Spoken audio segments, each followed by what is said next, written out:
Hello friends, welcome back to my YouTube channel love air. तो आज मैं आ गया हूँ परमैन की एक न्यू फैन मेड स्टोरी के साथ। वीडियो स्टार्ट करने से पहले मैं आप सभी से एक बात कहना चाहता हूँ। जो आपने मेरी पिछली वीडियो को सपोर्ट किया उसके लिए दिल से शुक्रिया, और मैं आशा करता हूँ कि आप मुझे इसी तरह सपोर्ट करते रहेंगे और मैं ऐसे ही परमैन की न्यू स्टोरीज लाता रहूँगा। तो वीडियो का भी स्टार्ट करते हैं।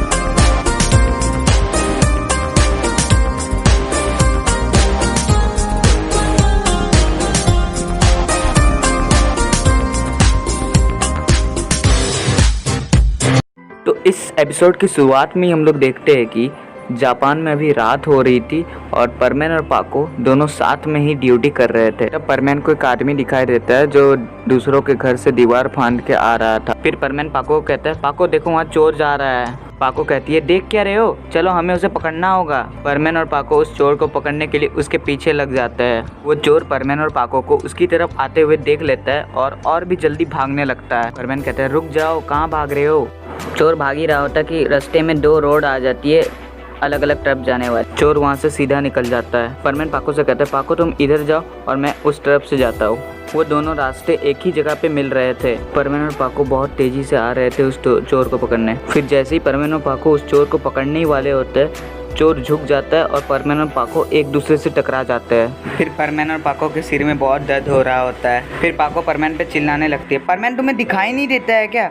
और उतने में वो चोर भाग जाता है। परमैन भी पाको पर चिल्लाता है, देखो पाको तुम्हारी वजह से चोर यहाँ से निकल गया। पाको कहती है, मेरी नहीं, ये तुम्हारी वजह से निकल गया। परमैन कहता है, क्या वो मेरी वजह से निकल गया, तुम ही तो मुझसे झगड़ा कर रही थी, उतने में वो चोर भाग गया यहाँ से। फिर पाको परमैन से कहती है, परमैन तुम एक नंबर के बेवकूफ़ हो, मुझे तुम्हारे साथ काम करने में बिल्कुल अच्छा नहीं लगता है, तुम हमेशा मुझे परेशान करते रहते हो। परमैन फिर पाको से कहता है, मैं तुम्हें परेशान करता हूँ या फिर तुम मुझे परेशान करती हो पाको, और वैसे भी इस बार गलती तो तुम्हारी थी ना।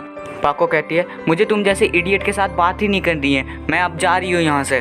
परमैन कहता है, हाँ जाओ जाओ, मुझे भी तुम जैसे गुस्से करने वाली लड़की के साथ बात नहीं करनी है। परमैन और पाको वहाँ से झगड़ा करके निकल जाते हैं। फिर परमैन अपने घर पहुँच जाता है। परमैन घर पहुँच के अपने रोबोट को देखता है और रोबोट को अपनी और पाको की पूरी बात बताता है जो आज उसके साथ हुआ। फिर रोबोट परमैन को कहता है, अरे झगड़ा हुआ है तो माफी मांग लो। मैं क्यों मांगूंगा माफ़ी, इस बार गलती तो पाको की थी ना, मैं उससे नहीं मांगूंगा माफ़ी, और ना ही मैं पाको से कभी बात करूँगा और ना किसी और लड़की से, मैं अब लड़कियों से बात ही नहीं करूँगा। इतना कह के परमैन रोबोट की नाक दबा देता है और उसे फिर से रोबोट बना देता है। फिर परमैन अपने बेड पर लेटकर सो जाता है। तो फ्रेंड्स, अगर आपको एडिटिंग का शौक है और आप इस तरह के लाजवाब और ऑसम एडिटिंग करना सीखना चाहते हैं तो विजिट करिए इस चैनल को। इस चैनल में सारे ट्यूटोरियल्स बहुत ही डिटेल से बताए गए हैं, तो आपको कोई परेशानी नहीं होगी और आप इस तरह के कमाल की एडिटिंग कर पाओगे। मैं इनके चैनल का लिंक अपने डिस्क्रिप्शन में प्रोवाइड कर दूँगा।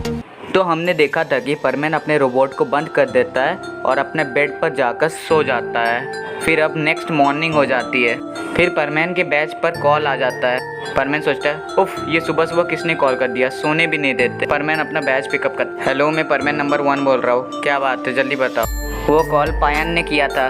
पायन कहता है, परमैन मैं पाको को कॉल करने का ट्राई कर रहा था पर पाको अपना कॉल नहीं उठा रही है, क्या तुम्हारा और पाको का फिर से कोई झगड़ा हुआ है? अगर झगड़ा हुआ है तो जल्दी माफ़ी मांग लो उससे। वैसे भी हम लोग एक टीम है और हमें एक टीम की तरह ही काम करनी चाहिए। मैं क्यों मांगूंगा माफ़ी, इस बार गलती तो पाको की थी ना। मैं अब पाको से कभी बात नहीं करूँगा और मुझे कोई फ़र्क नहीं पड़ता कि वो मेरे टीम में है या नहीं है। और पायन तुम बार बार उसकी साइड मत लो, नहीं तो मैं तुमसे भी बात नहीं करूँगा। अब कॉल काटो जल्दी। पायन परमैन को कुछ कहने वाला ही होता है कि परमैन उसका कॉल काट देता है। पायन कहता है, अरे ये परमैन तो मेरी बात ही नहीं सुन रहा है, चलो मैं पाको को कॉल करने का ट्राई करता हूँ। सीन अब सुमिरे के घर का आता है। सुमिरे अपना ब्रेकफास्ट कर रही होती है और तभी उसका बैच बजता है और उसे लगता है कि ये कॉल परमैन ने किया है। वो कॉल को पिकअप करती है और कहती है, मैं तुम्हें कभी माफ़ नहीं करूँगी परमैन, मुझे अब कॉल मत करो। फिर बैच से रिप्लाई आता है, मैं परमैन नहीं पायन बोल रहा हूँ। सुमिरे कहती है, ओ पायन तुम हो, बताओ क्या बात है। पायन कहता है, मैंने सुना है कि तुम्हारा और परमैन का फिर से झगड़ा हो गया और तुम दोनों एक दूसरे से बात भी नहीं कर रहे हो। हम लोग एक टीम जैसी है, इसलिए झगड़ा वगड़ा छोड़ो और दोनों माफ़ी मांग लो और दोस्त बन जाओ फिर से। फिर पाको पायन से कहती है, पायन तुम इन सब के बीच में मत पड़ो, मुझे परमैन से कोई बात नहीं करनी है, वो बहुत बुरा है, मुझे उससे बात नहीं करनी है और मुझे मनाने की कोशिश मत करो, अब कॉल काटो। फिर सुमिरे पायन का कॉल काट देती है। फिर पायन सोचता है कि लगता है कि इन दोनों का झगड़ा बहुत ज़्यादा सीरियस हो गया है, अब लगता है ये लोग जल्दी दोस्त नहीं बनेंगे। पर मुझे पता है ये एक दूसरे को बहुत पसंद करते हैं, ये लोग फिर से दोस्त ज़रूर बनेंगे। फिर ऐसे ही कुछ दिन बीत जाते हैं। परमैन और पाको का झगड़ा और भी बढ़ता जाता है और ड्यूटी में भी वो लोग अलग अलग ही रहते हैं। उन दोनों के झगड़ा की वजह से पायन और बॉबी को बहुत ज़्यादा मुश्किलें आती है, क्योंकि जब वो किसी रेस्क्यू मिशन में जाते हैं तो परमैन और पाको जब किसी को साथ में रेस्क्यू करते हैं तो उसे आसमान में ही फेंक देते हैं, जिससे बॉबी और पायन को उसे पकड़ना पड़ता है और उन्हें बहुत ज़्यादा परेशानी होती है। परमैन अभी भी पाको से बहुत ज़्यादा गुस्सा रहता है, पर उसे उसकी लाइफ बहुत ज़्यादा बोरिंग भी लग रही होती है, क्योंकि कोई थी जिससे वो हमेशा लड़ता था और परमैन को बहुत अजीब सा लग रहा होता है। और दूसरी तरफ पाको का भी वही हाल था। पाको को भी बिना परमैन के साथ बात किए बिल्कुल अच्छा नहीं लग रहा होता। वो सोचती है कि मैंने परमैन के साथ क्यों झगड़ा किया, परमैन से बिना बात किए तो मुझे बिल्कुल अच्छा नहीं लगता, क्या मैं उससे माफ़ी मांग लूँ। फिर पाको ड्यूटी के टाइम परमैन के पास होने की कोशिश करती है, पर परमैन उससे दूर चला जाता है। फिर एक दिन एक बिल्डिंग में आग लगी हुई होती है। वहाँ पे परमैन, पाको और बूबी पहुँच जाते हैं और वो लोग देखते हैं कि वहाँ पे एक लेडी रो रही होती है और परमैन को देखकर कहती है, परमैन वहाँ पे मेरा बच्चा फंस गया है, प्लीज़ उसे बचा लो, प्लीज़ परमैन प्लीज़, आप फिक्र मत कीजिए, मैं उसे ज़रूर बचा लूँगा।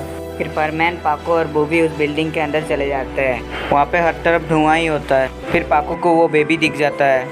पाको उस बेबी के पास जाती है और बेबी को उठा लेती है, और जैसे ही वो उठाती है वो जो छत रहती है वो गिरने लगती है उनके ऊपर। फिर तभी परमैन वहाँ आ जाता है और पाको उस बेबी को कवर कर लेता है और छत का पूरा डैमेज वो अपने ऊपर ले लेता है। उस छत का डैमेज अपने ऊपर लेने के बाद परमैन की पीठ में बहुत दर्द होने लगता है, पर वो किसी को बताता नहीं है और ना ही वो चिल्लाता है और वहाँ से निकल जाता है। फिर पाको उस बेबी को उसकी मॉम को दे देती है और उसकी मॉम कहती है, थैंक यू पाको, तुमने मेरे बच्चे को बचा लिया। फिर परमैन को सॉरी बोलने के लिए पाको पीछे मुड़ती है और परमैन के पास जाने लगती है, पर जैसे ही पाको परमैन के पास पहुंचती है परमैन वहां से चला जाता है। तब पाको को उसकी गलती का एहसास हो जाता है और वो सोचती है मुझे परमैन के साथ झगड़ा नहीं करना चाहिए था, अब वो मुझसे कभी बात नहीं करेगा। फिर पाको वहीं पे रोने लग जाती है। सुनो अच्छा नहीं होता किसी को ऐसी तड़पाना। तो आज के लिए बस इतना ही। अगर आपको वीडियो अच्छी लगी हो तो वीडियो को लाइक कर देना, अगर आप चैनल पर नए हो तो चैनल को सब्सक्राइब कर देना। मैं आपसे मिलता हूँ अगली वीडियो में, तब तक के लिए बाय बाय।